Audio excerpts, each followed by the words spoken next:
প্রায় 4 ঘন্টা অতিক্রম করে গেল, এখনো পর্যন্ত নেভেনি করাইল বস্তির সেই আগুন।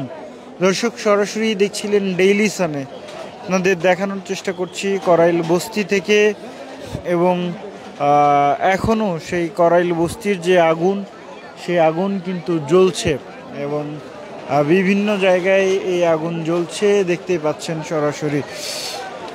যেমনটা বিকেল থেকেই জানানোর চেষ্টা করছিলাম যে বিকেল 5টা 22 এই অগ্নিকাণ্ডের সূত্রপাত হয় এবং এই আগুনের যে লেলিহান শিখা, সেই লেলিহান শিখায় পুড়ে ছারখার হয়ে গেছে এই করাইল বস্তির প্রায় কয়েক হাজার টিন শেড ঘর। বেশিরভাগই টিন শেড ঘর, মূলত কাঠ এবং টিনের তৈরি, বেশ কয়েক তালা করে 1 থেকে 3 তালা পর্যন্ত এইসব ঘরগুলো তৈরি করা হয়েছিল। এবং এই ঘরগুলোতে যখন আগুন লাগে, সেই সব আগুন আসলে ধীরে ধীরে পুরো বস্তিতেই কিন্তু ছড়িয়ে পড়ে। দেখতে পাচ্ছেন এখনও সেই আগুনের যে তীব্রতা, সেটি কিছুটা কমে এসেছে, তবে একেবারে পুরোপুরি নিয়ন্ত্রণ করা কিন্তু সম্ভব হয়নি। যতদূর আসলে বউবাজার এলাকা থেকে চোখে পড়ছে, ততদূর কিন্তু আমরা এই আগুনের যে লেলিহান শিখা, সেই শিখার যে উত্তাপ তীব্রতা, সেটি দেখতে পেয়েছি। যদিও সেই তীব্রতা সময় গড়ার সাথে সাথে কিছুটা কমেছে, এখন সেই আগের সেই তীব্রতা নেই, তবে ক্ষণে ক্ষণে জ্বলে উঠছে বিভিন্ন জায়গায় এই আগুন। যেসব জায়গাগুলোতে আসলে নিভে গেছে, সেসব জায়গায়ও কিন্তু মাঝে মাঝে এই আগুনগুলো রয়েছে এবং এই অগ্নিকাণ্ডে পুরোপুরি পুড়ে ছারখার হয়ে গেছে এই কয়েক হাজার টিন শেড ঘর, কয়েক হাজার মানুষের বসতি। দর্শক, দেখছিলেন ডেইলি সানে, এখনও পর্যন্ত মানুষ আসলে শেষ মুহূর্তে যে পানি দিয়ে অগ্নি নির্বাপনের ব্যবস্থা, সেটি কিন্তু তারা করছেন। যেখানেই আসলে আগুন নতুন করে জ্বলে উঠছে, সেখানেই তারা তাদের যে পানি, সেই পানি দেওয়ার ব্যবস্থা কিন্তু তারা করছেন। দেখতেই পাচ্ছেন যে আগুনে পুড়ে ছারখার হয়ে যাওয়া এই ভবনটি আসলে দেখানোর চেষ্টা করছি আমরা।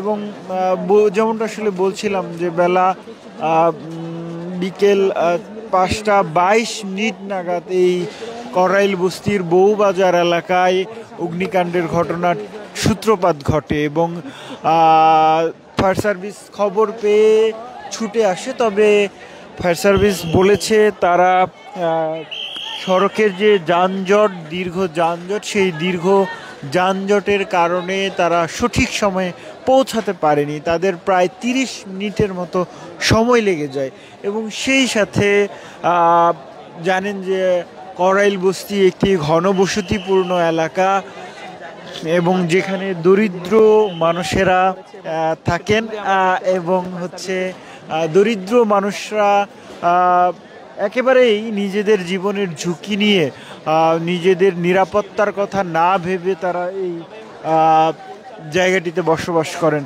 এবং এই ঘনবসতি এলাকায় এমন এক পরিস্থিতি, যেই জায়গাটিতে ফায়ার সার্ভিসের যে ফায়ার ব্রিগেডের গাড়ি, সেই ফায়ার সার্ভিসের গাড়িগুলো আসলে ভেতরে প্রবেশের মতো পর্যাপ্ত সড়ক, পর্যাপ্ত জায়গা কিন্তু নেই, যার ফলে ফায়ার সার্ভিস বলছিলেন তারা সেই সময়টি আসলে পায়নি।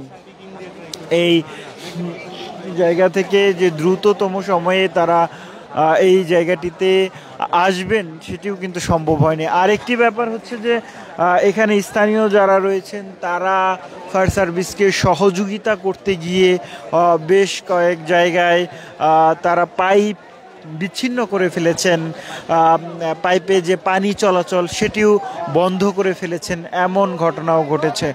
এছাড়া উৎসুক মানুষের যে ভিড়, সেটিও লক্ষ্য করা গেছে, সে কারণেও ফায়ার সার্ভিস কিছুটা তাদের কার্যক্রমে চালাতে বিঘ্ন ঘটেছে।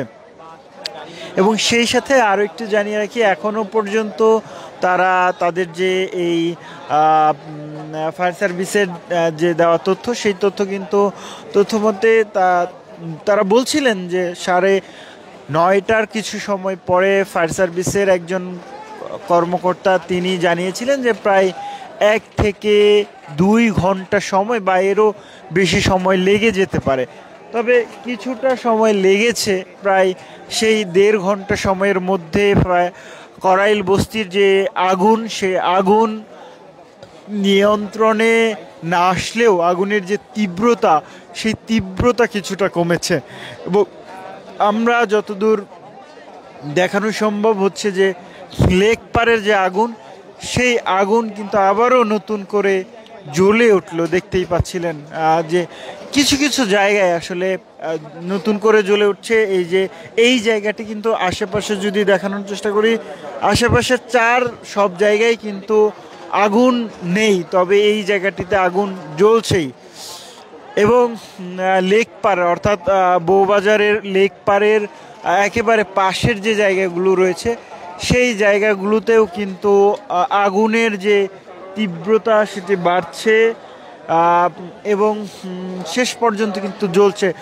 লাল যে আভা, আগুনের যে লিলিহান আভা, সেটি কিন্তু আমরা দেখতে পাচ্ছেন এখনও আগুনের লিলিহান আভা।